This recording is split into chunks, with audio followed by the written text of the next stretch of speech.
So what do you want to blame it on the injury? He's older. He's older. He's just older. He's still not 30. He's not in 30? his late 20s. Yeah.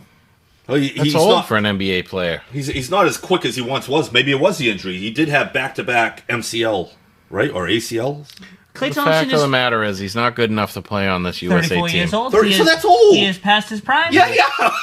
Tony Icon Fernando is completely correct. Yeah. I recede my argument. All right. Wait a minute. I said he was past his prime. You didn't? Yeah, you know what you're talking about. I know. So, I was guessing. I didn't hear you over there. yeah.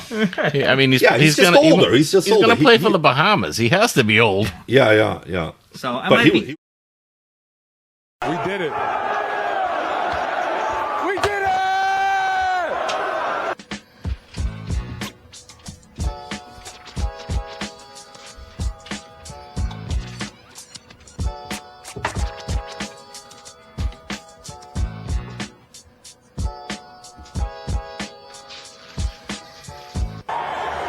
What they gonna say now? What they gonna say now? Welcome to the Probably Wrong podcast. My name is Tony, Mike, Dave, and banner number 18 is up in the air. I am unbelievably. I mean, I think as all Boston sports fans right now, unbelievably happy that this happened. It's just like a weight taken off. I was telling my brother, like, when we lose, we're deflated for, like, weeks, if not months. Yeah. When we win, it's like, phew. Yeah. The excitement of a win goes up a little bit. When you lose, it's like, boom. Yeah, it's... Maybe because we've won so much over the last 20 years? No, As Boston fans? I just think it's because we're so just embodied into the team. Really, most people, whether you're a Bruins fan, Patriots fan, Red Sox fan, or Celtics fan, in this region, you really are pulled in. You are like, when it comes to your sport, your team, you live and breathe that team. Oh, 100%. Especially here, where it's in your face everywhere you go. You can't help but just be completely immersed in it. Is that the right word? No, that's not even a word. What is the word when it's not that? But maybe someone will understand. Immersed. Immersed. Thank you. Immersed. And so when they lose something like that, It's so deflated. But if I think back to the Patriots winning in 2001, Sox winning in 2004, we were sky high for like a long time. yeah. And I feel like it's a little bit different now. Because I'm at the gym talking to my buddy. And we're talking about random stuff. And they're like, oh, yeah, Celtics won last night. They won the champ. It's just, I feel like they always say Boston sports fans are kind of spoiled. I kind of get it. Yeah, you know? it's expected now. Yeah, I don't know. I'm still like, I mean, I'm not going to the parade because that's just not my thing. Oh, it's a lot of people. But I'm still just like, it's just every day when I see something about the Celtics now, I can't help but watch it. Like that next day, it was just, even though I got barely any sleep, you were still kind of chipper in the morning in work going, Celtics won, It's just such a, sorry, the past, how many years in a row was it just deflating Celtics lost. Tatum twists the ankle. They lose Game 7. They lose in the playoffs. They lose in Game 7 in the Game 6. Like, it's just, I don't know. I'm still riding high. I'm still happy with it. It's gonna carry me through the summer. I hope so. I feel like for me, it's more of just like you said earlier. It's like a weight off your chest. Phew, you won. And I don't know if I'll ever get that same feeling that I did in 2001 or 2004. No, it's hard to duplicate that. 2001, that's different because they were 14-point underdogs going into that Super Bowl. They were supposed to get mopped up. Yep. And for them to come out and pull out that win was just insane. Yeah. And we had a party and there was just like the jumping around and excitement. Just when Ty Law picked off that pass and took it in for a touchdown. Yep. Well, football is such Well, it's a one game. It's a bang bang. Yeah, one game, one play can change everything. Where basketball, hockey, a little bit more baseball, drawn out. it's drawn out. You know. Yeah, you're right. You're right. I mean, if the Super Bowl was even a 3-game series, I think you may not have as many championships. It would lose a little bit of luster too. It would, but I mean, some of these other teams may not have ever even had a shot. Right. So a 7-game series is a lot tougher. But Jake Care says makes the Bruins season last year hurt even more. That's what they were supposed to be. Yeah. And that's what I mean. Last year when that Bruins collapsed, that was deflating. It's very deflating. That next day of work, for me, especially because I sat for here the next few weeks, right? You know, but the next day was the worst. I couldn't even listen to sports radio. Yeah. You know, I was one of the few that were like, "This is the year. I want them to be the best team in the league and to win it. Yeah, They're going to do it." I was ridiculed embarrassing from Justin on the show thinking like that. You know, that was embarrassing. So I think that's what I was trying to articulate. When we lose, it's a much great bigger. diction. What was that? Great diction. Yes. When we lose, it's a much further drop than when we win. I feel like I can't get as high when we win. But all right, so let's go into the Boston Celtics. This is a team that was preseason favorite. Go, Dave. I just want to know: does it make you? Are you more excited that the better team lost, the Dallas Mavericks? They blew the series, or are you more excited that the Celtics just were handed a championship? Well, the fact that experts were predicting that the Dallas Mavericks would win, I'm like, how? Like, I just, like, you had all these guys on national TV predicting that Dallas would win. I didn't really truly get your joke, so I'm just going to pretend like I didn't hear it. His thought all week was that the better team lost the series and that they gave up and basically just gave the Celtics the championship. I just don't really understand that reasoning. I feel like we were the better team all year long. We were just trying to get you fired up. Okay, all right. Didn't really work because I didn't understand. No, you had some good facial expressions. Yeah, you did. Like, I mean, what is this? You looked at me talking like, about? What did you just say? But, I mean, they were a favorite to start the season. I think there could have been a few matchup issues if we faced Denver with the center and Jokic. But very rare, unless you're the Kansas City Chiefs or you're the Golden State Warriors, that teams are favored to start the season and they just go about their business without any major speed bumps along the way. And I know we didn't play who people wanted us to play in the playoffs, but did we freeze? No.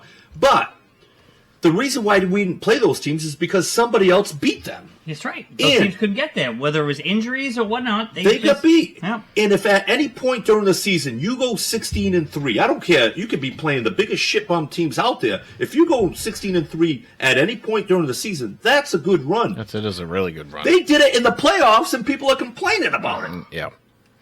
Like, it's so hard to go 16-3 in any sport. They did it in the playoffs without Porzingis, and people are complaining. But I think ultimately this is going to be good because I think they're going to take their championship. I think they're happy. It's a weight off their chest. But they're going to go into next year thinking, people don't think we're great yet, so we got to do it again. Tony, exactly. Because what we already heard from everybody, everything that they just said, these guys listen. Oh, they listen. They listen all the time. They listen. They hear everything. They what is it? They keep receipts, which drives me crazy. Yeah. But these guys are hearing the noise. Yeah. And they're celebrating. They're enjoying it. But they're using it to fuel them for next year. And I think. Well, Denver heard it last year, and they didn't use it as fuel this year, or maybe they tried, but it did not work out. But when Denver won, I don't think anyone questioned whether or not they were the best team in basketball. They questioned the path. It was an easy path last year, but it was easy not due to injury like the Celtics this year, because the Celtics path was easy due to injury, not the teams that they were facing. Right. The Nuggets, the teams that they were facing, had a low winning percentage. That's what they based it on. Yeah. Sometimes when the Patriots won, they had the right breaks and whatever. A championship is a championship. Damn right. You won it. Take it. I don't care what way you got there. One thing I do have to say was I've been talking about it for a little bit. Jaylen Brown's performances in these games has kind of stood out more than anyone else, just defensively, offensively, whatever it was. There was just something that made you feel confident in him. That last game, Tatum had that finally. For the first time for me watching a Celtics game, he took it. He just brought his game to another level, I felt, in that game. Like, every time he got the ball and you see him start to dribble, you knew he was going for it. And I felt much more confident in him in that last game to put them away. I think he got in his own head a little bit.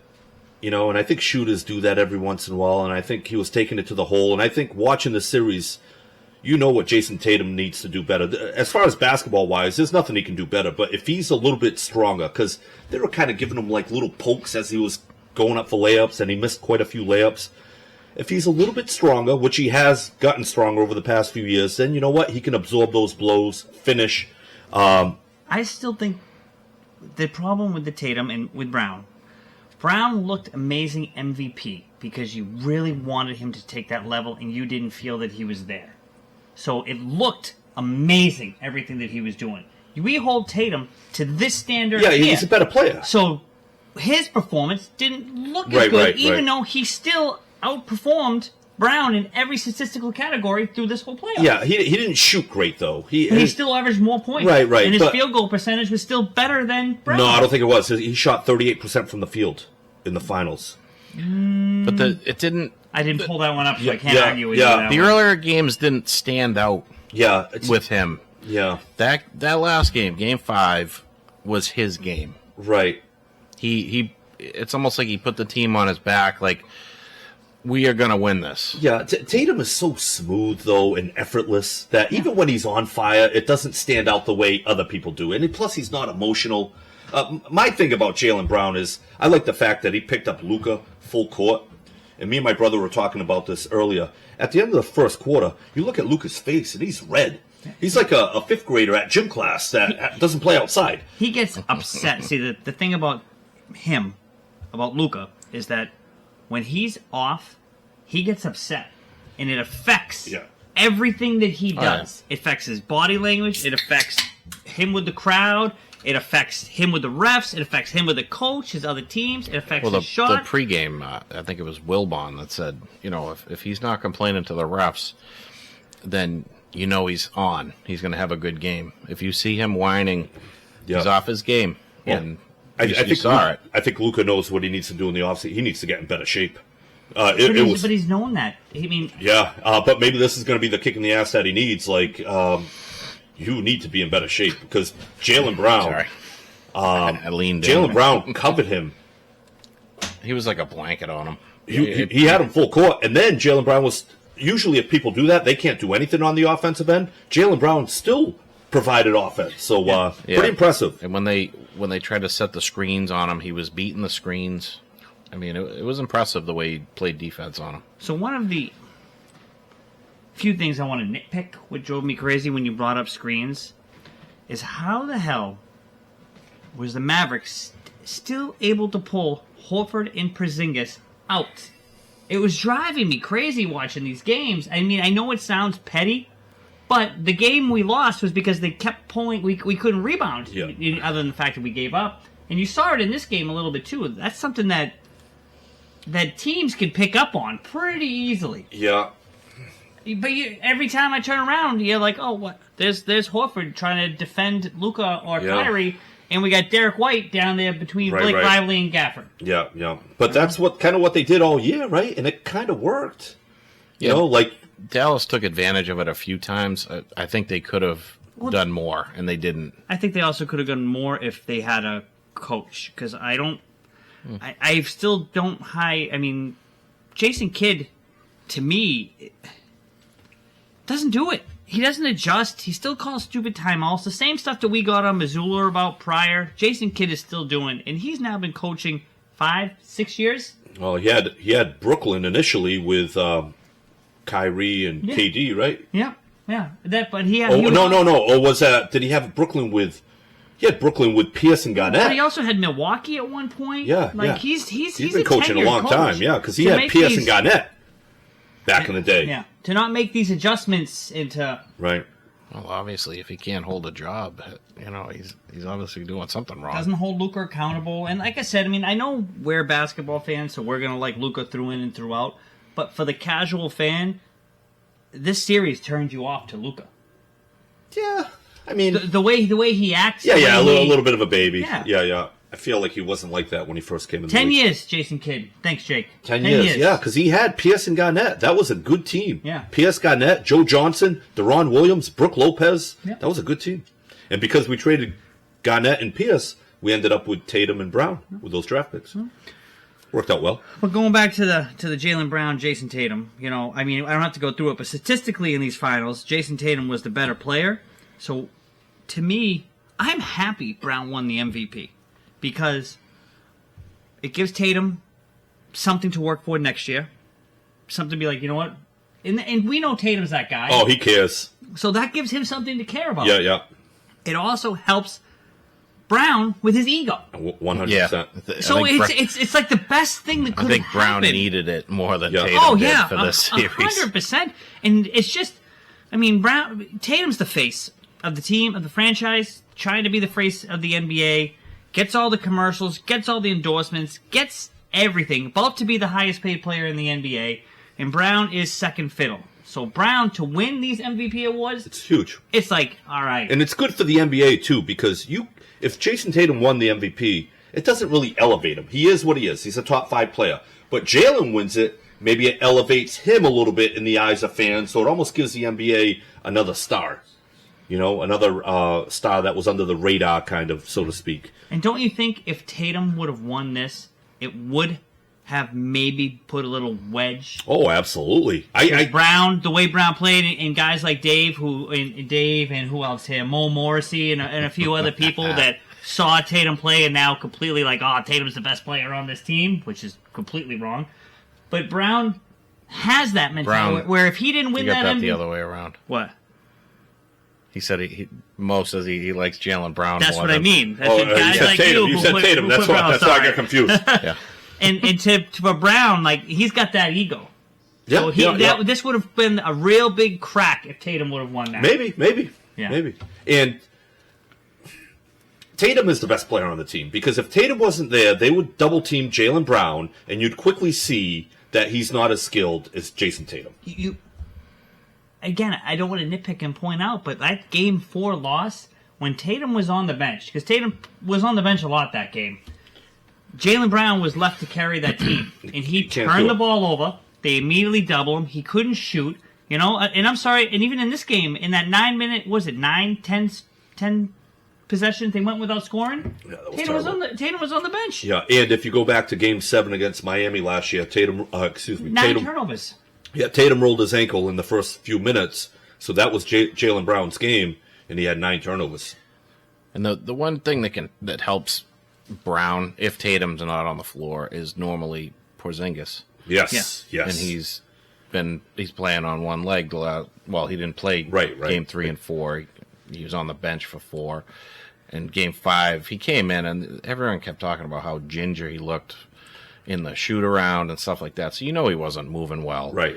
There really wasn't much help from him. It was just more like, we're going to get him in the game so that he can say he played in it. He played minutes. He did. He played hard. And I'm sorry, he did play some minutes. And especially in that fourth quarter, he altered shots. Yeah. He made good defensive moves. And he made, And he helped keep Al Horford fresh. Right. Exactly. So he ate up some minutes, and I think that's a big thing next year. People need to eat up minutes at the center spot to keep Porzingis and Horford fresh, because one's 38 years old, one is 28, but looks like he's 38.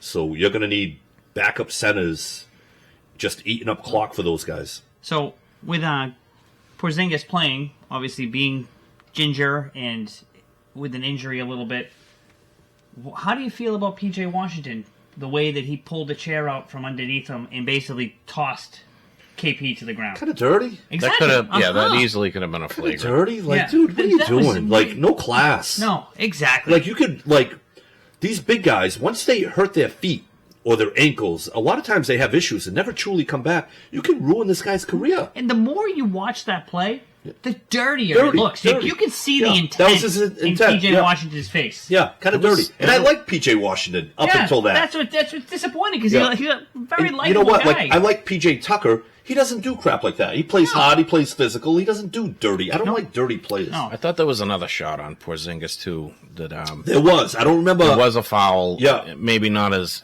bad, but it was intentionally thrown at him. Right. Yeah. You know? So I think part of their early game plan when he came in was like, let's see if we can't beat him. Let's try to muck it up a little bit. Because more than likely, you throw him down like that, Missoula might go, all right, come on, get out of there. Or he just tweaks his ankle and it's not worth it. Yeah. And how fast has Missoula gone from somebody that we openly trashed on this show? Couldn't stand. Last year, calling for him to get fired. Through the season, he looked a little better, but we couldn't stand him. They're not going to win. Missoula if they lose, it's going to be because of Missoula. And now he is the belle of the ball. Yeah. So, through this greatest playoffs, coach ever. But I wouldn't go that far. But his character, I think, it kind of reminds you of Belichick a little bit. Yes, and has worn you. But as much as he reminds you of Belichick, he's got a little bit more of a charismatic smartass to him. Oh yeah. He talks down to people, and he likes the confrontation. Yep. And I'm starting to like him. In a players' league, he managed that team with 2 superstars, a bunch of veterans. Not a bunch, but a few veterans that you got to manage their minutes, and then Peyton Pritchard wants to play, and he figured it all out. Yeah. And good for him. And you know what? I think the highlight of his coaching season this year, it doesn't seem like much, but he got Porzingis out of the game by himself to get the ovation because Porzingis played hard while injured. Yep. He got Horford out of the game, and then he brings Tatum and Brown out at the same time. Oh, yeah. They both get their ovation together, and then he brings out Drew and Derek White together at the same time. It's perfect. I think he managed that perfectly. He managed everything. Every part. Even in that blowout loss, he managed it enough to be like, all right, guys, you're on the bench. Yeah. Like, he benched them all. I think not only did that send a little message, because he didn't wait to the fourth quarter to bench them, he pulled them out in the third. Yep. I think that was a great move, instead of just doing the traditional, we're losing it now.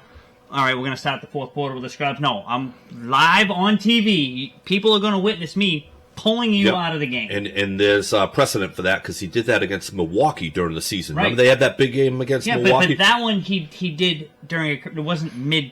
It wasn't like mid. You couldn't see it. You came back, it was during the commercial. You started the next quarter and they were out. I thought it was a third. It might have been after a commercial. You come out and it's all scrubbed. Maybe. I just remember you didn't witness them getting pulled out of the game. Right. Yeah, it might have been a commercial, but they were getting killed. He's like, not even going to. I want to bring this comment up because I like Mo's comp here. Porzingis is like Gronk. He's amazing when he's out there, and he cannot be beat. But every play, you're waiting for him to come up hurt and limping. And that's a great comp because you felt. But we knew this when we got him. We knew that when we drafted Gronk. This guy's a second-round pick, but he's got injury issues. And you get what you can. You ride these guys while you can. And I think the key is just load management for these guys. For Gronk back in the day, for Porzingis now, just kind of keep them healthy so they're there come playoff time. Because he's right. They are unstoppable. How do you stop those guys? And Missoula next year is going to have one hell. I think next year is going to be one of his toughest seasons. Because he's got to get... Everyone's going to come at this team. Yeah, but they did this year. I know, but I think even more now. Because a lot of these NBA players, and this is another thing that is probably, hopefully, to me, will motivate these Celtics a little more, are hating on the fact that they won these. Yeah. Embiid, George, Edwards. Anthony Edwards was mentioned, a little quirk I saw in here today. Who else? There's a couple other guys that have come out and basically just discredited this team. And that's why I don't think it will be hard for Missoula, because I think the team is going to be self-motivated, because they're going to be like, Anthony Edwards, you got something to say? I think they're going to be better. But I also think these teams are going to, like, you thought this year these guys gave their all to play the Celtics. Like, they're going to come out, I'm sorry, even harder. Yeah, I know. They're going to be a better team next year. But you have a little bit more swagger, you have a little bit more experience, you're better. I don't know. I think to repeat is very, very difficult. hard. Very, very difficult. But if they stay healthy, they should be in. It should be them and Denver in the finals if they stay healthy. Yeah, or Minnesota. Or Minnesota. Or Dallas with a Luka buy-in, and they get a few more pieces. They need pieces. I just don't know who in the East can really compete with the Celtics team if everybody's healthy. It's too early for that because once free agency comes around, like I look through all this stuff, and they have some very compelling moves to like the Sixers, to Indiana. That these little pieces, you're like, wow, that can make this surprise team. Orlando with a couple key pieces they have shown. I mean, Orlando's a thorn on our side. They played hard all year. They're a couple paces away from being just That's if they can get people to go to Orlando. Yeah. And Philly, I don't know. I just feel like with Embiid, he's going to play well. He's going to be an MVP candidate. He's going to get hurt. And he's going to get hurt. Yeah. And then Philly's going to get knocked out in the playoffs. But that worries me very much with our Celtics. They're an injury away not next so year. much. I mean, because Tatum doesn't get hurt. He's been healthy. Jaylen Brown doesn't really get hurt. He's been healthy. Yeah, it's not knocking on wood. Yeah. It's the center position. so- Porzingis is the one that they knew he was an injury-prone guy getting him, but they also knew how well he plays or can play when he's healthy, and they knew how much he would help this team win if he stays healthy, and they did everything they could to keep him healthy. Let me bring up a very important point to this with the health. Mm-hmm. 2 years ago, we played Golden State. The year prior to that, we had a very deep run, right? The season went long because they were making up for COVID. Mm-hmm. They were right out USA basketball. Smart, Brown, Tatum were absolutely gassed. Yeah. They're doing it again this year. They were a lot younger. Not Brown. Not It's Brown, but Tatum. Drew and Tatum. But they were a lot younger than I know. That's what I mean. They're a lot, the developmental stages of their bodies. It's a tough cycle. It's a long season. It is, but I'd worry more about it if they were 30. Tatum's 26. Is that right? I think he's all right. I think as they've gotten older, they've learned how to take care of their bodies better, and that stuff goes a long way. I mean, you saw it with Tom Brady playing into 45 years old. That's just not normal for a football player. Yeah. But you take care of yourself the right way, and you can stay healthy and play all these games, and then come back next year and play more. And and you know what? Maybe because they won, Tatum doesn't need to play 36 minutes a game. Maybe it can be 32 minutes a game next year, which it probably should have been at times this year. Yeah. He's going to play every game because that's how he is. So you cut his minutes down a little bit. Right. Yeah. And that's what you got to do. He's 26. That's not that old. Yeah, he's 26. Jalen's 27. Porzingis, I know he's old. He's 28. Runs like a 50-year-old. Yeah. But this offseason, we need to... I don't think we need to sign Tatum this offseason. I think we can wait a year. This is the year that we should be signing White and trying to figure out what we're going to do for more role players around this team. Well, I think you sign them both because Tatum's eligible, so you just pay the man, and I think they will. $315 million for 5 years. Yep. But you know what? He's a max guy. That's what they're getting. And as far as the role players, I think J.D. Davison is close. Yeah. I think the guy they drafted this year, Jordan Walsh, he's a long freak athlete, defensive wing. We don't need scorers. We need people to come in and have roles. Sam Hauser, he shoots threes, plays defense. That's his role. Yeah. We don't need people to be great. We just need to have them good at certain things. And the big, we're going to need a big somewhere. But as far as J.D. Davison and Jordan Walsh, those guys might be ready in a year or so. You never know. Great athletes. It could be a move up. Trader Brad's. Yeah, I mean, Hauser is a good role player off the bench. Pritchard elevated his game this year. Good off the bench. You're kind of set at the shooters off the bench. If you can get another wing. But I also feel like with Derek White, he wants to be here so bad that I think as long as they give him a fair market value, he's not going chasing the money anywhere. He wants to stay here, and I think they'll get it done. Yeah. So you're basically bringing back most of your team, right? From last year, and that's why I think that they're only going to get better. In Denver last year, They lost Jeff Green, who played valuable minutes in the playoffs, and they lost another guy that they had on the bench. I forget who it was. So they lost 2 pieces. We're not losing anybody that played meaningful minutes. No, nobody. We just meaningful minutes throughout the year, not throughout the playoffs. Right. With Cornette, Tillman, and there's one more that's a free agent. Springer? Nope. Oh man, it's killing me right Cater? now. Cater. Yep. Cater. All our big men. Right. So, but you're not losing like a top 8 rotation guy, right? Maybe Cornette, maybe? So we have a special guest tonight who wants to give their perspective on the game.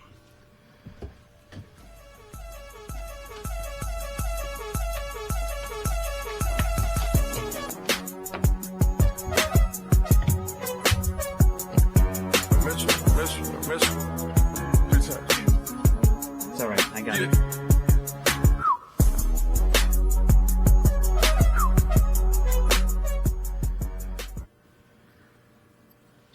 All right, Adeline, what do you have to say? I forget because I know. You don't have to be nervous. There's not many people watching you right now. You know? What did you think of the game the other night? I mean, we see that you're all decked out in Celtics green tonight. Are you happy that they won? Are you going to go to the parade on Friday? Oh, that's right. We don't do big crowds, do we? All right, you can look straight forward. Everyone's over there watching. Our tens and tens of people are checking it out. So do you think the better team won? Okay. All right. See, Dave, she disagrees with you. You know? the Celtics won. The Celtics won. That's right. We talked about Can I this go get earlier. my paper down there? Do you want to go get your paper? Okay, go get your paper. She's been very excited. She is our biggest fan on YouTube. You know, she consistently That's watches, likes, and subscribes, which we need from everybody out there. Always you know? watching, always watching Daddy. We'd be in better shape. It's not me, Dave, and it's not you. It's Tony. She's always asking about Tony. Yeah. Look at his leg. Hey, you know. I had a school teacher that I worked with. His kids would come in, and they'd go into my class. Tony, the microphones can hear you over there. That's fine. Nobody needs to know that story. Not saying anything bad. All right. What do you got? What does this say? I believe you wrote the Celtics are number 1. Yeah. And then what's this say right here? The last thing. The Mavs stink. Yep, it's a very quality assessment of the I team. have 0 points. Doesn't that say Doncic 0 rules? points. Any thoughts on Kyrie Irving? He's talking to you. Do you know who Kyrie Irving is? Yeah. No? Okay. He's the guy that everyone in Boston boos when he touches the ball. Were you booing him? Huh? Were you booing him? Yes. Yes, you were booing him. Not All a right. trick question. Wait, look at you have fans. Todd and Tina are saying hello to you. Hi. All right, do you have anything else to add tonight? Yeah. All right, what else do you want to say before we give you the axe? Ask me questions. You want to ask your questions? You ask me Ask you questions. All right, what are you going to do now that it's summer vacation and you have no school? What are you doing? Swim in the pool. Swimming in the pool. All right, do you have a question for Tony? Okay. Okay, all I right. have a question for you. What is your favorite snack? Pizza. Pizza. All right. A little bit of a meal, but we'll call it a snack. Fine. Okay. Good. Yeah. I can eat that as a snack. It works. I can eat a whole pizza. As a snack. It's an appetizer. One pie of pizza. What is it? Only one bite of pizza. Only one bite of pizza? One bite. One bite. Everyone knows the rules. Everyone knows the rules. Only one bite, and then after night I take a whole bite. Okay. Well, nice job. All right. You want to say bye to everybody? Bye bye. All right. Thank you. Now. All right, Dave. I need my paper.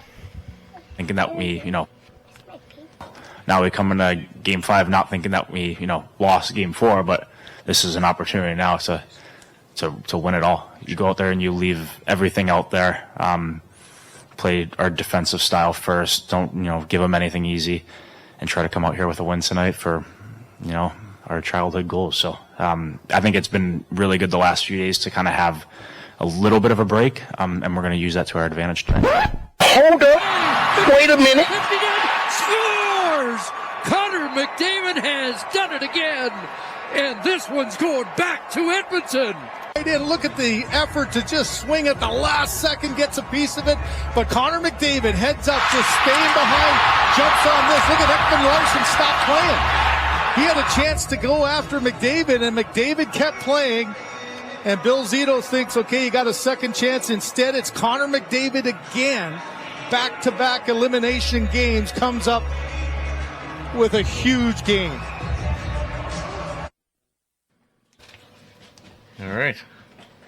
I had to give that to go into your hockey minute because as we watched the Mavericks completely fold and blow a series and not be able to do anything, we have the Edmonton Oilers down 3-0, have now stormed back with 2 huge games from Connor McDavid. So they, like we were talking about this morning, they woke a sleeping giant. This guy is the best player in the world by far. There's no one even close. And he was playing well, but he wasn't scoring. He wasn't. They started throwing all the cheap shots at him. I mean, they got a hold of him in Game 4, and they were throwing punches in his face while he's just trying to duck down and get out of there.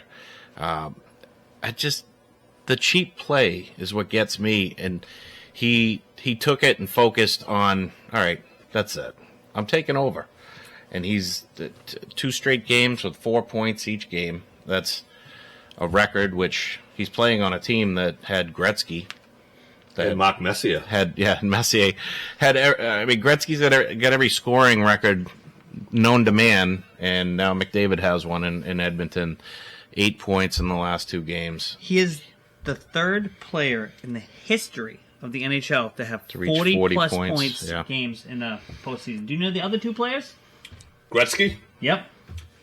And let's go Mario Lemieux.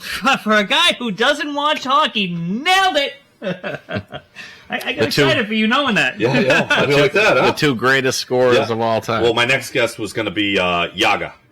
Okay. I would have gone maybe Peter Forsberg. Yep. He had a couple of really good runs. I don't even know who he is, so it would have been hard for me to do that. So, Jake has been dying to ask you this question. If the Oilers come back, what does this mean? Say, if this team comes back, does this cup mean more to McDavid's legacy? Oh, 100%. Yeah. I think it means more to his legacy, but not to Edmonton's. Can you separate the 2? Yeah. I don't think. I mean, this whole thing with Edmonton is about McDavid. I mean, when they drafted him, it was like, this guy is beyond the best talent that we've seen in forever. And for, 8 years, 7 years, they haven't put anyone around him that's helped him in the playoffs. And this year, it's like he was just like, oh, if I have to do it on my own, I will. So do you think that if they come back, obviously we agree that it's going to completely boost his legacy, and it's going to be something that we're going to talk about McDavid for years and years to come, how he came back. How do you think that stacks up with Sidney Crosby? Do you think that overshadows what Sidney Crosby did? Because I don't think so. And I'm only bringing this up because this question was proposed to me earlier. I think maybe short-term memory, you're like, wow, because he's in your face now and Sidney's kind of fallen off. But I think over the body of work, I think Sidney Crosby, I don't think that his 3 cups, I don't think he can be, I don't think it's going to taint or diminish anything is what I'm trying to say of Sidney Crosby's legacy. You can't take anything away from what Crosby's done. McDavid's a far superior player, and people may argue this with me, but watch the guy play. Watch his highlight reels. He is by far and away the best player that this league has seen. You could even argue Gretzky and Lemieux because of the time periods. If McDavid was going to play in that time period, could it have been different? Yeah, I don't like to go down that either because I listen to people. Why'd you bring it up? Because people do. People like fault. It's the people's fault that's bringing you down this rabbit hole. It's the same thing with Brady and Montana. You got to listen to people who love Montana. And LeBron and Jordan. But I don't. Tony, tell us how you feel about this topic. Oh boy, here we go. I try not to get into that McDavid, though, if he comes back from 3-0 and wins this series in 7 games, and it's on his back, he's just scoring point after point, goals. I think they go forward and win multiple. If they lose, it's possible that this team doesn't get back to the Cup Finals again. Yeah. So this is huge for him. If he can, pick this team up and win 2 more games, I mean, it's just such an incredible thing. He had 1 point in the first 3 games, and now he's just lighting them up. And it's like I said, it's like he's taken it to another level, which I didn't know he could do. So let me go back to the Sidney Crosby thing for a minute, because I think Jacob here is showing his youth. So he writes, he went through 5 Panthers last night like it was nothing and scored effortlessly against the hottest goalie in the world. And then, which is right, Jake, right? It was. Yeah. I mean, he's over here panting about how great McDavid is, but to say Crosby could never do that, I draw the line on that, because Crosby has done that. Crosby was at the time the best NHL player on the ice. Things that he were doing were effortlessly, and I just think you're forgetting how good Sidney Crosby was.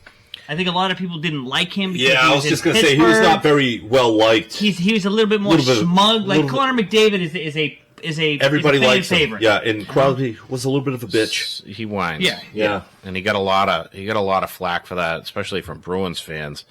He definitely got a lot of flack. No one's arguing that McDavid is not a level above Sid, but I mean, Crosby has done it for a long time. He's still scoring points, and he's up there in age.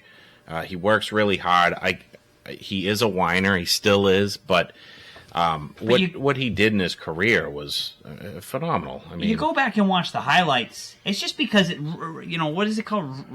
Recency bias. Recency bias. Thank you, because I was going to really butcher that. I felt it coming.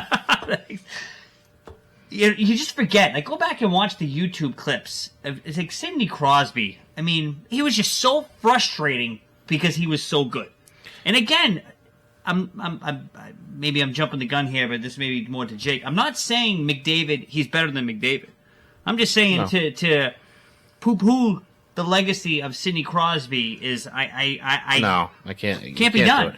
The thing with Crosby is the Penguins won Stanley Cups because of Sidney Crosby, and in this series, the Panthers were going to win the cup because McDavid wasn't bringing it to another level. Yeah, and they, like I said, they woke a sleeping giant with all the cheap shots that they were giving him. You know how many times he said that today? That's the phrase I of the love day. it. I love it. What is it, Pee-wee's Playhouse, when you'd have the phrase of the day? And then everybody starts Goes, screaming. Tell us one more time. So what did they do? the Panthers do? Woke a sleeping giant. Sam Bennett with his punches to the face. Matthew Tkachuk with his punches to the face, and he didn't lose his shit. He just it's time. Matthew Tkachuk, as a big of a pest that he is, I can't hate the man. I love, and I think it's more because I am a huge fan of Brad Marchand, so I can't hate Tkachuk hate for doing Tkachuk at all. What so I don't know if anyone who's tuning in right now might have missed it, but we played the clip of last night where Tkachuk almost made that unbelievable save. Yeah, he did make Chase it. that down. He did make it, but when he flung it out, right. Connor McDavid just happened to be there. Well, the effort was there from McDavid, and the Florida was just watching. But you never see Tkachuk take plays off. No, he hustles all. He is. So with him and Sam Bennett, two of your best players, when they are just playing physical, but they're playing hockey, they win. Yeah. When they start the dirty stuff, all the cheap shots, they lose games. And that's what they're doing right now. And if the coach of Florida was smart, he'd pull him aside and say, I don't need you punching people in the face. I need you putting the puck in the net, hitting guys when the hit is necessary, and play hockey. Yeah. Because right now you're blowing it, So and you woke a sleeping giant. So one of the big things I've noticed from these past 2 games, I mean, not that I've been staying up for all of them, but from the TikTok reels I watch, Oh, nice. Edmonton Oilers in the first 3 games of this, I think we said this last week, so stop me as I'm going to repeat myself, is they were trying to emulate the Florida Panthers. They were playing dirty, they were hitting, they were just making unnecessary. They reminded me of the Bruins when the Bruins. Why does were that trying only to- happen in hockey? Where they take on the character of another team, and they don't, like, it doesn't happen in any other sport. It drives me crazy. It's like they're hitting, so we got to hit. No, Yeah. play your game. And I think these last play your 2 game. games, they've played their game. Yeah. Their style of hockey. They haven't taken the bait. They've just, they've just been Pepper and Bob. Yeah. And kudos to them. They didn't listen to the show. They didn't stop going low and continue to go high. They just said, you know what? Some of those pucks were up high on them. Some of them, but they scored a lot of them low. So kudos to them. They're probably wrong. But I mean, I tagged them in the clip. Yeah, I was so hoping maybe they that did they see would it, get that yeah. in the reel. Yeah, they should I have. CC'd Connor McDavid on the emails. Maybe Paul Maurice is watching this right now, and he's like, maybe I need to have a sit down with Chuck and Bennett. But talk about a goalie has gone from what did he give up 4 goals in the first 3 games? Because you had a shutout, you had 1, and then Shutout. 3. Yeah. So 4 goals. Simple math. Yeah, not bad. And then he's given up 9 goals in the past 2. The 2 empty netters, I think, or one empty netter. Dave, So, I 8. credit it. He's given They up woke us- nine woke up a goals in sleeping 2 giant. games. Well, So he gave the up final- 5. Okay, hold on. He gave up 5 the other night, Yeah.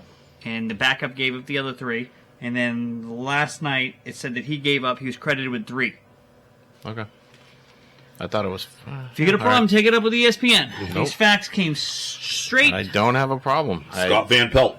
Yeah. There was to questions him. on whether or not he's playing injured or something, but I don't think that's the factor. I think the factor is They woke up they a woke sleeping the sleeping giant. McDavid turned it on, and I think that's going to be the heading for the show tonight. yeah, all right.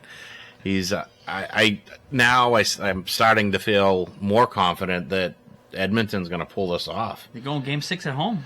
Yeah, and I just feel like all the momentum is on their side, and if Tkachuk and Bennett keep playing the way they're playing with the crap, then they're not going to win.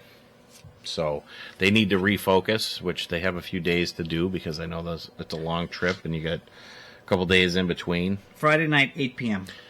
So I think at least next week we'll be talking about a Stanley Cup champion, but I'm starting to feel like it's going to be Edmonton, and I don't want to jinx it because I'd love to see them win. But Victor, one of the biggest Panthers fans that I know, follower of the show here, he believes his Panthers are going to choke. Victor's a Panthers fan mainly because he's friendly with Keith Tkachuk. Oh, nice. Yeah. That's pretty cool. Him and Jason Tatum. Jason Tatum gave Tkachuk the shot out the other night, saying, "Hey, do it for St. Louis. I did it. Now you do your part." Yeah. Not in those words, but But instead, he woke up a sleeping giant. yeah. Yeah.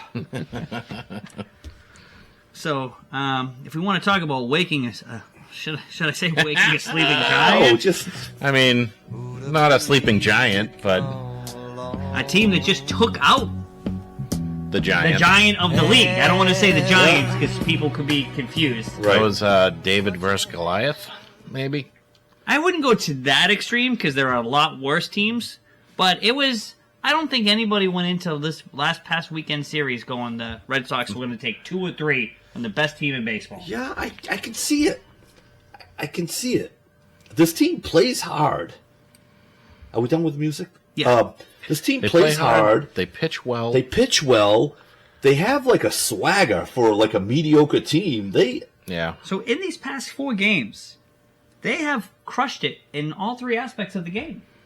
Pitching, hitting, and fielding. Yeah. The errors that last week I shot my mouth off about them leading the league, the errors have been down. Sedin Rafaela's made some great plays where he's usually boom or bust out there. Oh no, he's No, very boom, soft. what I mean boom or bust is when, let me paraphrase this a little bit, probably just destroyed that word. Yeah. This won't be a real. As Hill will go make these try to make these highlight reel catches, and it's boom or bust with that. He either makes the catch or it's a big blunder in the outfield. But I mean, he's only been a center fielder for 2 years. It's amazing to watch this guy. He came up as a shortstop. They transitioned him over to center field, and I think a lot of the errors. Devers is always going to make a lot of errors, but you know what? His bat is worth it. A lot of the errors were they had a hard time filling the shortstop and second base position early in the season. Now, if they can straighten out that situation, which I don't know if they will this season, they should next year, this team plays hard and they run and they're more athletic and everything we talked about all year long, we're still seeing it. So like I said, I watched a lot of the Yankee series this weekend. I mean, I'm telling you, it was nice because they weren't on Nesson. You could watch the games and not give credited views to the Henry. Yeah, because we don't like them. I mean, it was such enjoyable. I don't know if it was just because it was the Yankees' rival, because it doesn't seem like there's a rivalry out there anymore. These guys like each other. Right. The Yankees are a team that you can like, but the game itself was fast. Fire. It was fun. It was fiery. Yeah. You know, I should have looked up the name because I destroyed it. What's his name? Zach. I know who you're talking about. The reliever that came in. The bases were loaded. He came out, and it's just like 1 out. 2 out. Bases are loaded. Everyone's starting. I'm on the edge of my seat going, "Are you going to do it?" Just the fiery, pumped up. Watching the team around him, these guys care. They care, and them caring and their enthusiasm out there. Even it's just it boils through the TV. Even this crappy Toronto game the other night that I put on, I'm just like, this is great. But do they keep it going after the trade deadline when the team does nothing to? I think this improve. team is young enough that it's not going to affect them. As long as we don't trade away key pieces like Tyler O'Neill. But that's the problem is they're talking about that they might be dumping some of these guys. Can I, before you go, the Red Sox aren't talking about dumping anybody other than the pitcher. Help me out here. Jansen. Okay. They're not talking about the media, obviously, because we need something to talk about, is talking about the O'Neills and stuff like that. So I don't know this for sure, but these 3 guys are the big free agents. I don't know if there's anyone else. It's Tyler O'Neill, Kenley Jansen, and Nick Pivetta. Yep. If they trade Pivetta, that's where the team's going to get deflated. If they trade Tyler O'Neill, that's where the team's going to be pissed off. I think it's more O'Neill. O'Neill and Pivetta. O'Neill seems to be. I mean, when he hit his 3rd home run the other day, not in the single game, because he hit 2 and then the one last night. The team exploded. They love him. You know? Why don't you just sign this guy and lock him up? Exactly. It drives me insane. So they don't have the money. Yeah. Between him and Tristan Cassis, why are we not signing these guys? Yeah. Well, they tried signing Cassis too late. But we play in the low ball game because what was the contract? $55 million over 6 or 7 years. Yeah, but I remember there was a time last year he was batting $190, and I was saying if you trust this guy, sign him now. I fall victim to crapping all over him last year. Because the Braves, because I was saying, this is when the Braves say, hey, you know what, you're batting 190, we believe in you, here's your 7-year contract for $50 million. He would have taken it. Yeah. But then you let him come back, he ends up hitting 265 with 25 homers or whatever the hell it is, and now you come at him with those numbers, he's like, no, I'm going to wait now. Yeah. So you ruined an opportunity, and that's why I like the fact that they hit up Rafaela early, and I remember talking about this, I'm like, if this guy's a Gold Glove caliber outfielder that you can play at short and second, he can steal bases, he can hit for a little bit of power. Even if it comes with a 220 average, his versatility defensively, lock him up. That's a big piece on a team. And thankfully they did. But if they waited till after the season, Rafaela might be like, I think I'm a little bit more valuable than that $6 million or so a year, whatever the hell they gave him. So, I'm hoping that when Roman Anthony comes up, I know it's probably going to be about a year or two, and Marcel Mayer comes up, I'm hoping that they see this team is good enough to invest in. Now we'll piece it together. I'm hoping that's what they're waiting for. Because I think Rafaela's here for years. I think Cassis is here for years. Devers is an absolute stud. If they can piece together the shortstop with the outfielder, and they say, okay, now we're ready to shell out big-time money. And Victor, I think everybody on this panel here, show whatever you agrees with you. Get Dahlbach back to AAA. He's not a Major League Baseball player. That's my issue. Like, he succeeds in AAA baseball because the pitching is... They used to call those guys 4A guys. Yeah. Too good for the minors, not good enough for the majors. And that is the Emmanuel Valdez, that's Pablo Reyes, that's Brian Dahlbach, that's all those guys. Get those guys out of here. So, at least Pablo Reyes... You have a man crush on that guy. I don't know, I think he can field. He can field, I mean, granted, he's made some errors. Yeah. I think he's another, you know what, he's another boomer bust guy, because he's made some great plays, Yeah. great highlight reels, and I think he's still, how old is he? He's still pretty young, right? I think I don't know. I don't think he was like a major prospect. But they have a guy like David Hamilton, who, to me, he's a Major League Baseball player. He looked good too. He stole 4 bases in one game. Yeah. Like, this guy can give you something off the bench. Like, you need like niche guys off the bench that can do something. And Hamilton's not great defensively, but he's got a little bit of pop, and I think he leads all of baseball over the last 4 years in steals, so he can steal bases. So that's a Major League Baseball player. Might not be a starter, but that's a good reserve for a baseball player. Dahlbach, get him out of here. Yeah. It's just... Every time I hear his name, it just drives me crazy. Yeah. And it's not that I watch a ton of games now because, again, we're boycotting Nesson. But when I do have it on and I see he's in the lineup, I'm like, Yeah. It's just frustrating. insane. You know? He is. Everything about that guy's game whenever he's up here is just frustrating. Yeah. And if you need a first baseman, I wouldn't even mind if they moved Yoshida to first. Like, first base isn't a difficult place to play. Yoshida could probably play first base. You don't need Dahlbach in the lineup. I don't know. We've struggled at first base since we didn't re-sign Kyle Schwarber. Yeah. Well, I haven't been able to find anybody. Well, Cassis is the answer, and Cassis is injured. Yes. So I think that's why they didn't re-sign Schwarber, because Cassis was, and I think that's why they're not signing people yet, because I think they're thinking, we got Mayer and Anthony, see if either one of those two guys can play, and then once we know, now we know we have Raffaella, we know we have Cassis, we know we have Devers, we'll see where the other pieces fit, and then we can make our major move. I think I'm hoping that's what they're thinking. I'm hoping they're not playing to be an 85 win team for the next 20 years. And what's disappointing is we're going up to the Cincinnati Reds series. Everybody's going to get a chance to see LED Cruz. Yeah. One of the most exciting players in baseball. They actually have a lot of. And every good young game's on players. Nesson. Yeah. It drives me insane. Yeah. I But you gotta can't watch it. the Red Sox you gotta watch again, it. really, until they play the Padres on Apple TV. Yeah. But yeah, I mean, you want to talk the way we're stealing bases at a rapid rate. That's going to be a war on the base path when we play the Reds. Yeah, the Reds like to run as well. Nelly De La Cruz is a big piece of that. Yeah. Ellie. Yeah. E-L-L-Y. I thought you said Nelly. No, Ellie. So, had him on my fantasy team last year while he was in the minors. I've been watching this guy for years. Oh, dude, he is great. And Stud. the fact that he learned English just to be able to speak on interviews, to be able to be more of a sell his brand, to be more likable. Yeah, He might be the most exciting player in all of baseball. Yeah.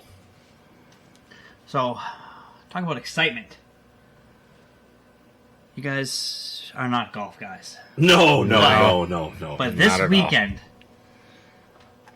came one of the most epic collapses that I think I've ever witnessed. Is it going to be bigger than Florida's collapse? Oh, yes. This is much bigger. Oh, yeah? Because you had Rory... It's golf. It's not that big. I Sorry, I just shot Mike down so high. Yeah. Right no, there. but it was just... So you got Rory, right? golf. Who's looking to win it. Yeah. He's got the lead. He has a 3-foot putt to make.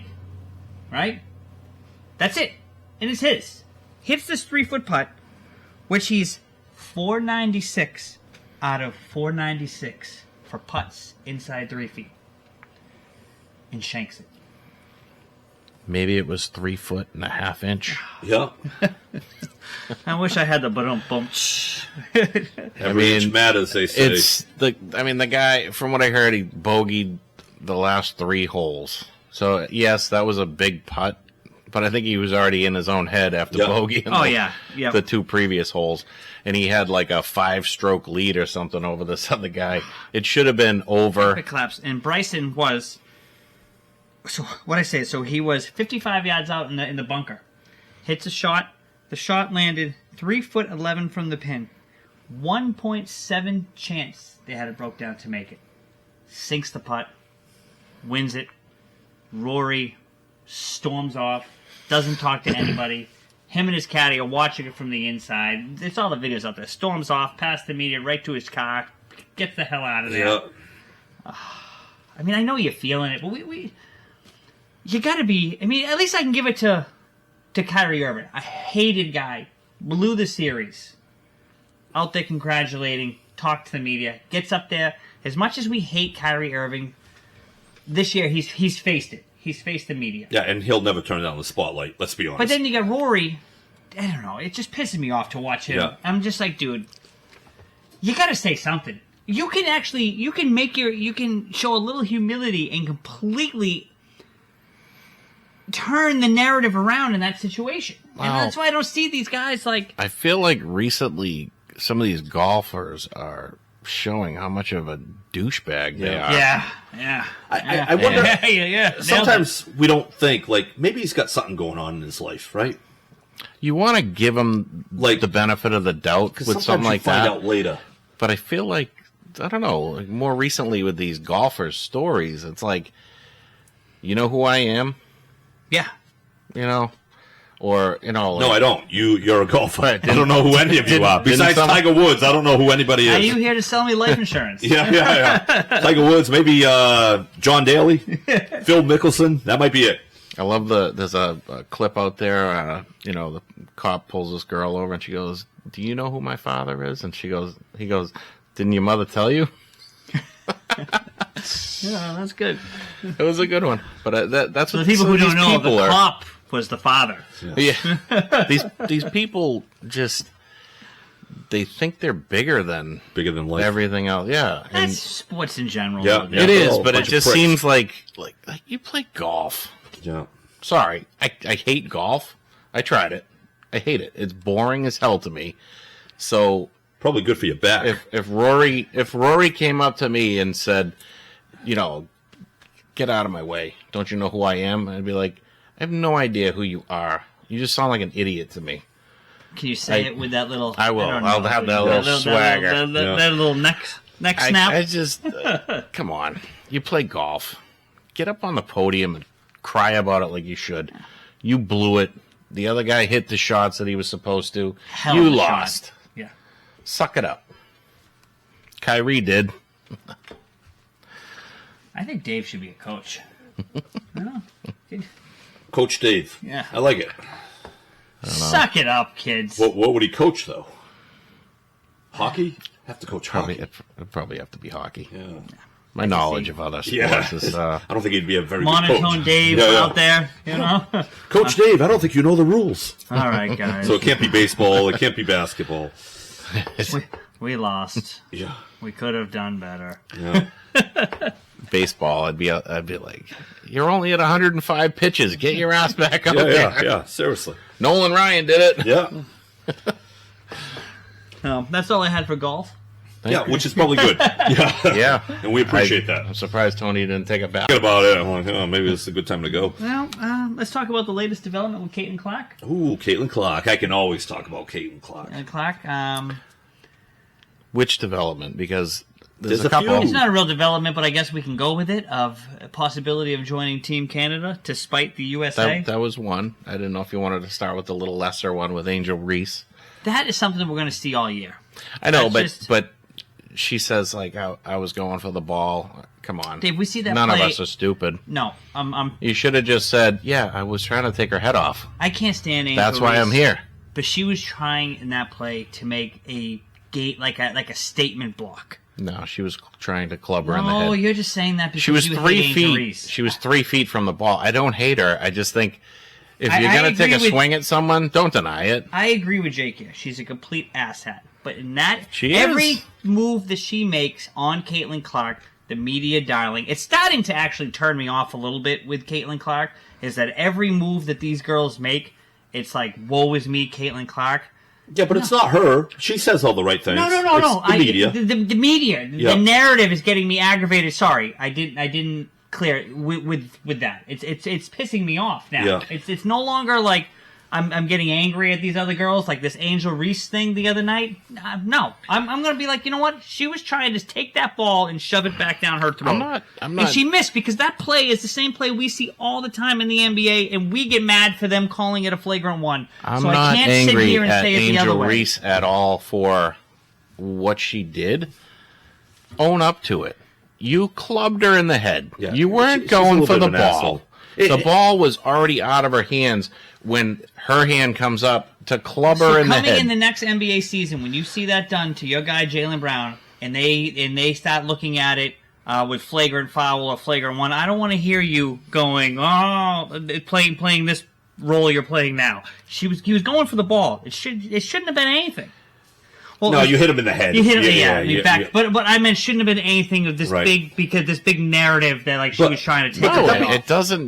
it doesn't need to be a big deal. Just when they come up and say, what were you trying to do there? You can't say that, Dave. You can't trying to take her head off. Why? She already got the flagrant one. Who cares? No, because you're going to be immediately suspended. You can't say Well, that. I think the WNBA, they need to do a can't better job suspend her. of. They have one asset in the league. I mean, there might be other players. There might be players better than her, but you really have one asset because nobody else was selling out stadiums. Nobody was getting stadiums filled. I'm sorry, you can't give her that special treatment, though. But the NFL does a great job of protecting their quarterbacks because they know their quarterbacks are what bring in money. So what you're trying to say, to make this work is it's not special treatment for Caitlin Clark, but some of these moves that you're seeing done to her, they have to make it WNBA wide. Yeah, make it consistent. As a player protection, right? Because you can't if this girl gets hurt, nobody's going to any more games. But they gave her the flagrant one, which is fine. Like, that's what you get for a foul like that. So I'm fine with that. Where's the special treatment? She's trying to say it wasn't a flagrant one? Come on. You clubbed her in the head. Take what's given to you. That's not special treatment to Caitlin Clark. You did it. You know you did it. Right. Oh, yeah. That was a hard foul. Hit her in the head. But I think the WNBA, they need to be careful because if Caitlin Clark goes down and, tears a knee because of a stupid hit, then guess what? There are no more stadiums that are getting sold out. Nobody's watching any more games. That's your number one asset. You get other girls. I mean, she's number one, but then as much as you hate Angel Reese, she's a lesser asset. But then you get Cameron Brink, who they're really putting everywhere as the face because she's pretty and she can play. And she's out. She's out for the year. Yeah. So an ACL. Right. I don't know what joint that is, but yeah.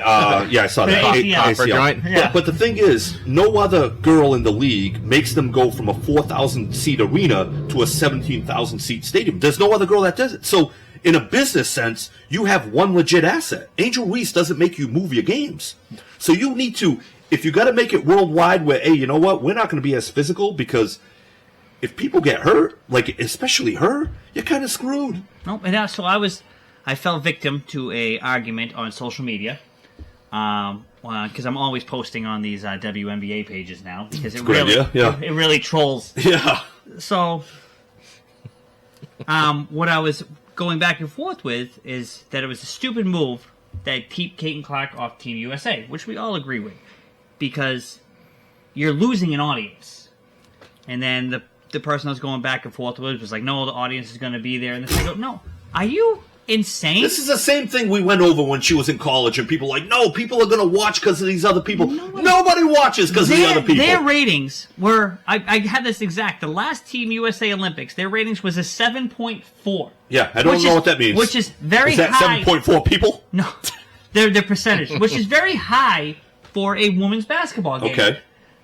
This year, Caitlin Clark's numbers, games that she's in, are 18, 20, 24. So selling you're out you're not even talking about the Olympics. You're talking about games. James, so it's a fact that if you have this girl here, and WNBA team they're a good team. They blow out some of these girls. They blow out some of these teams. So that's a game that you have Caitlin Clark out there. And now all of a sudden you're bringing in so many more viewers. Even if she doesn't play every game, just the few that she does play, people are tuning in because they want to see. Right. The sponsorship, the money that they could bring in, because just the fact that people might get to see Caitlin Clark in the USA Olympics jersey on the team in a blowout. Sales. Your viewers are through the roof. And they talk about how they want to grow their brand. No, you don't. Because if you wanted to grow your brand, you would have Caitlin Clark on that team. That's the way you grow everything. You'd have her in everything. Yeah. And they're trying to keep her out because the jealousy thing. It's the jealousy. These women wanted to elevate this game for the last 20 years, and they couldn't do it. Then all of a sudden, this one girl comes in and does what they've been trying to do for 20 years, and she does it in 2 games. And I understand. It must be frustrating. So you have the gripe that she's not as good as these other girls, which I get. These other girls that are playing for Team USA are elite talent. But they've been playing pro ball for years. But what I'm saying is nobody cares. Nobody cares. Nobody cares. You have out of 1 million people, right? You have out of 1 million people, I think if you do, what's 7.4% out of 1 million people? 700,000? No. Well, that's way too much. 74? 70,000 people? Yeah. That's it. Yeah. The other 930,000 people could care less. It's funny, when Hulk Hogan came into wrestling, they were much better wrestlers. But he was the one that elevated that sport. Right. And if you're another wrestler, you're like, he's the guy that's going to get us paid, so we have to be behind him. Yeah. Caitlin Clark is doing the same thing, but they don't want her They don't want to to get behind her. Yeah. They're trying to hold her down. No, look at me. Yeah. No, look we what I don't did want over the to. last 15 years. Nobody cares what you did over 15 years. We don't care how good you are. Yeah. We want her on the Olympic We team. like the way she plays. We like her style of play. She plays like the NBA men. And she plays at that pace and that speed, and that's what we like to see. So, the fact of her, the rumor of her going to play to Canada, awesome. Go Canada. I love it and hate it, because I would love it that if she went there as a big screw you to Team USA, that's great. But would completely ruin the chances of her ever playing on Team USA again. No, I don't think so. Yeah, they would purposely spite her like Isaiah Thomas. They already did. But no, I'm saying it would ruin. No, okay. Take the fact that she's a draw out of it, Dave. She's not good enough to be on this team. The only reason we want her on this team is because she's a draw, which I understand, and it's the smart basketball move because it brings in fans. But she has the same numbers as Diana Taurasi. Diana Taurasi, no, is a She's averaging 16 points a game. but Diana Taurasi is a much better Wait, who? seasoned player. I know. Who? But you know. This is her 6th Olympic team, Diana Taurasi. Oh. Yeah. So, let's see her So again. she's been going for a few years. Yeah, she's like 40. Yeah, let's and the see WA her. numbers are But I'm saying, way up with her, if right? she went to Team Canada, Yeah, it might I irk love some it, but you're a people, traitor. Because you went there out of spite, not like Klay Thompson going to play for the Bahamas this year. And Well, that's kind of out of spite. And SGA going to play. Yeah, but he... That's just an ego thing. Yeah, I guess you I just belong. shot my I belong Yeah. on the Olympic team. You passed your prime, buddy. Klay Thompson's not past his prime. Klay Thompson? Yeah. Oh, he's past his prime. He was a great player. He was... He was a top 10 player, I feel, in the league. Okay. He was a great player because everybody guarded Steph Curry. Right, but Hold on. So Klay Thompson was left open and one-on-one was amazing. And now as Steph Curry started to age and people started to man up and then be like, oh, we have to guard Klay Thompson, his numbers have dipped. And he was a great defender, too. He was very good. Yeah. He was very good. So what do you want to blame it on the injury? He's go with that. older. He's older. He's just older. He's still not 30. He's not in 30? his late 20s. Yeah. Oh, That's he's old not, for an NBA player. He's not as quick as he once was. Maybe it was the injury. He did have back-to-back MCL, right? Or ACL. Klay The Thompson fact of is the matter is, he's not good enough to play on this USA 34 team. years old. 30, He so is- that's old. He is past his prime. Yeah. Tony Icon Fernando is completely correct. Yeah. I received my argument. All right. Wait a minute. You I win. said he was past his prime. You didn't- Yeah, you know what you're talking about. I know. So, I was guessing. I didn't hear you yeah. over there. yeah. I mean, he's Yeah, he's just gonna, older. He's just older. gonna play He- for the Bahamas. He has to be old. Yeah. So I But might be he was great. I might be completely wrong on that, but I wanted to end the show tonight on a little pat on all of us in the back. Let me rewind that to get that all in. Dallas. I'm Yeah, pushing that'd be for Dallas interesting. I think we because killed Dallas. killed Dallas. Yeah. I think for them to win games, Luka and Kyrie have to combine for about 80 points. Which they can do. They can do maybe one game. Luka's all Yeah. banged up. Maybe one game. I just don't. I think they we did nailed do it. it for one game, right? Yeah, I would like to pat us all Yeah. on the Well, chest. these guys on national TV are saying Mavs in 6, Mavs in 5.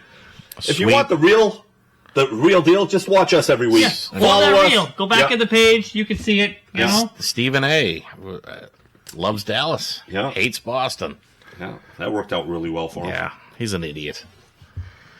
On that note, let's end the show. All right. All All right, everybody. See you next week.